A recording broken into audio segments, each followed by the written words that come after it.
தமிழ்நாட்டில் வடகிழக்கு பருவமழை தொடங்கியுள்ள நிலையில் சென்னை, ராமேஸ்வரம், தூத்துக்குடி உள்ளிட்ட மாவட்டங்களில் கனமழை கொட்டி தீர்த்தது.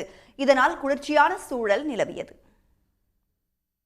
சென்னை அடையாறு, திருவல்லிக்கேணி, பாரிமுனை, வேளச்சேரி, திருவான்மியூர், கிண்டி, குரோம்பேட்டை, தாம்பரம் உள்ளிட்ட பல்வேறு இடங்களில் விடிய விடிய மழை பெய்தது.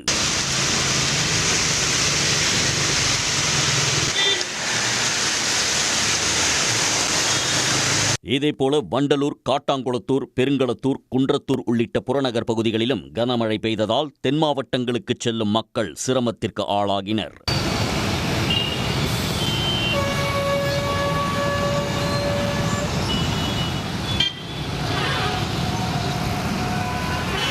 ராமேஸ்வரம் மற்றும் அதன் சுற்றுவட்டார பகுதிகளில் 1 மணி நேரத்திற்கு மேலாக இடி மின்னலுடன் கூடிய கனமழை பெய்தது.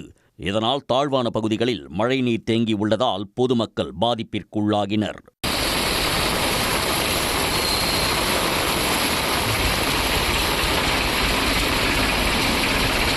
தூத்துக்குடி மாவட்டத்தில் உள்ள Bryant Nagar, State Bank colony, Muthiahpuram, Pudukkottai உள்ளிட்ட பல்வேறு பகுதிகளில் கனமழை வெளுத்து வாங்கியது. சாலைகளில் தண்ணீர் பெருக்கெடுத்து ஓடியதால் வாகன ஓட்டிகள் சிரமம் அடைந்தனர்.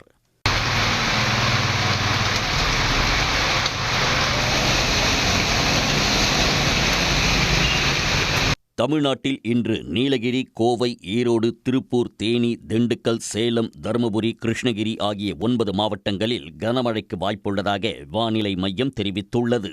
உடனுக்குடன் செய்திகளை தெரிந்து கொள்ள சன் நியூஸ் பெல் ஐகானை கிளிக் பண்ணுங்க.